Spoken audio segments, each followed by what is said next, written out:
Bienvenue à Saint-Paul-Trois-Châteaux dans la Drôme. Aujourd'hui, j'ai rendez-vous avec maître Antoine Brouard pour parler d'immobilier et de terrain à bâtir. Vous êtes bien dans un nouvel épisode de Passer à l'acte le mag. Suivez-moi, on est parti. Salut Antoine. Salut Alexandre, comment vas-tu? Bah écoute, ça va super. Bon, écoute, je suis ravi de t'accueillir à Saint-Paul-Trois-Châteaux. Ouais, bah écoute, je me suis un petit peu baladé ce matin. Ouais. J'ai cherché partout les trois châteaux, je les ai pas encore trouvés. Bah oui, c'est normal. C'est normal? Oui, il n'y en a pas. Ah bah ok. Il n'y en a pas, en fait, si tu veux, c'est une mauvaise traduction au fil du temps. Anciennement, il y avait une tribu gallo-romaine, les Tricastini. Oui. Et puis voilà, mauvaise traduction, aujourd'hui trois châteaux. Mais Castigny, regarde. trois châteaux. Bon, en tout cas, il fait super beau. Mais oui, puis il y a quand même ce qu'il faut. Bon, aujourd'hui, on va essayer de bien traduire en tout cas l'immobilier et l'achat d'un terrain à bâtir. Parfait. C'est le sujet du jour. Eh ben écoute, au top, On va en parler plus loin? on y va. Allez, c'est parti.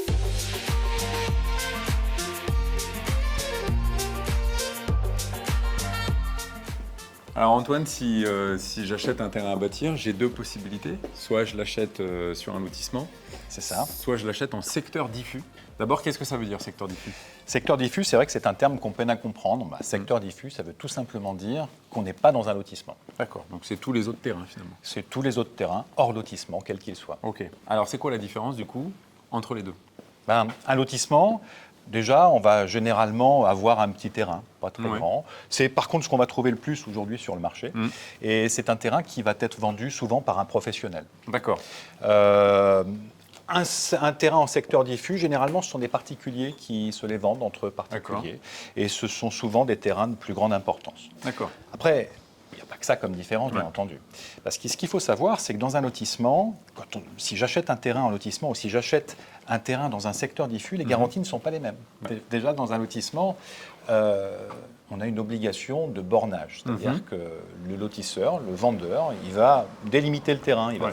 demander un plan et il va le fournir à l'acquéreur. C'est une obligation. Mhm.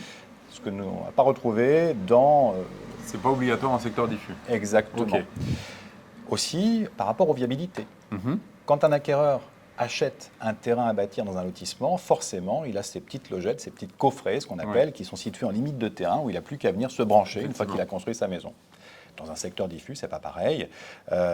C'est-à-dire que le vendeur peut très bien se contenter de dire à l'acquéreur, voilà, les réseaux passent à tel endroit, à proximité, ou en limite de terrain, ou à 100 mètres. Par contre, s'il faut se raccorder, soit c'est vous qui le faites, généralement ce sera le cas, ou s'il veut bien s'en charger, il va s'en charger, mais il va le rajouter dans son prix. Ouais, ça m'effraie. Ok. Exactement.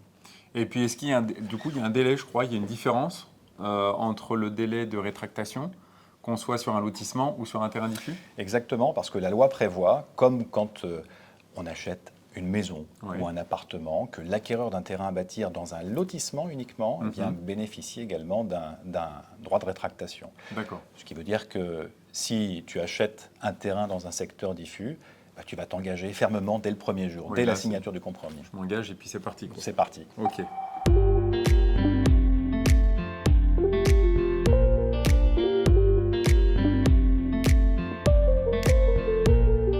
Antoine, quelles sont les différentes étapes pour quand on achète un terrain à bâtir?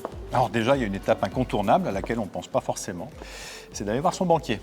Oui, déjà pour savoir si on peut. Et ou oui, pas. parce que si tu achètes un terrain à bâtir, c'est pour y faire quelque chose, c'est pas pour le garder en Ouais. réserve. Ouais, Voilà, c'est pour y c'est rarement pour construire ça. ta maison. Et bah, aujourd'hui, c'est vrai que le coût des matériaux évolue et le coût des terrains aussi. Généralement, ça représente quand même de gros montants. Donc la première étape, aller voir son banquier pour voir si on peut transformer son rêve en réalité. Ok.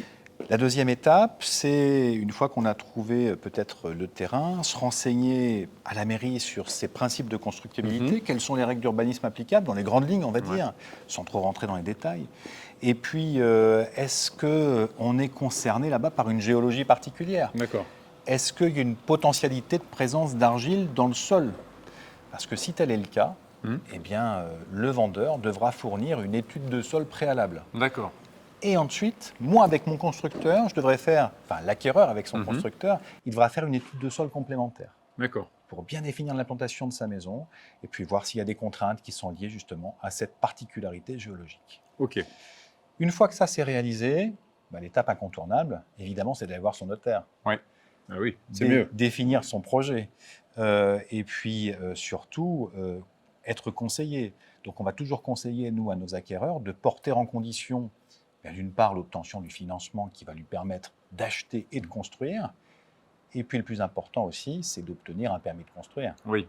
Parce que si j'ai ni l'un ni l'autre, forcément, Je ne peux pas construire. bah non. Puis Ça peut prendre pas mal de temps, j'imagine. Les permis de construire, c'est pas toujours c'est immédiat. ça. C'est pour ça qu'il faut bien discuter avec son notaire, parce que déjà, son permis de construire, il faut pouvoir le déposer. Donc, il y a Ouais. déjà un certain délai, suivant d'où on en est dans l'avancement du projet de construction. Ensuite, il faut l'obtenir. La mairie a un délai d'instruction de droit commun de 2 mois pour le délivrer, D'accord. plus 1 mois pendant lequel on peut demander des pièces complémentaires. Et puis, voir un plus grand délai si jamais on est dans un secteur particulier, comme par exemple des secteurs de monuments historiques. Ok. Et puis ensuite, il faut rendre son permis définitif à l'égard des tiers et à D'accord. l'égard de la loi.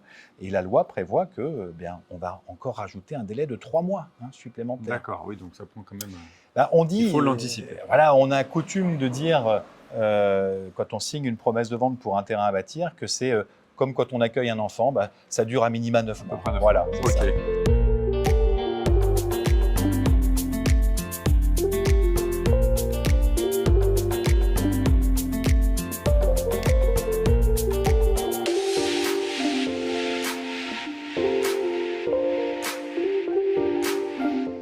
Merci beaucoup Antoine. De rien, Alexandre. On a passé un super moment. Moi, c'était un plaisir. Bon, on n'a pas vu les 3 châteaux, mais en tout cas, on a bien visité la ville. On a bien visité, puis je pense que tu as vu qu'il y avait de très jolies choses ici. Ouais, j'étais content de venir. Bon, super. Bon, c'est quoi le dernier conseil que tu peux nous donner? Tout simplement, aller voir un notaire qui, justement, t'accompagnera dans ton projet d'acquisition, au mieux.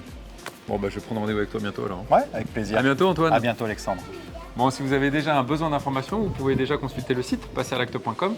Et puis quant à nous, on se dit à bientôt pour un nouvel épisode. Ciao.